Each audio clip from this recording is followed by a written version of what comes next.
This doorbell camera caught something no homeowner ever wants to see: an almost transparent figure silently walking across the property in the middle of the night.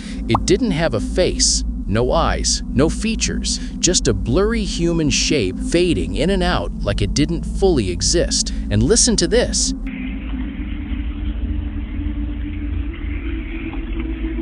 The camera's audio captured faint footsteps, slow, uneven, like something dragging itself forward. But here's the part that scares people the most. When the homeowner checked the yard the next morning, there were no footprints, no signs of anyone walking by, nothing disturbed. So what did the camera record? A glitch, a trespasser, or something that isn't supposed to be seen at all?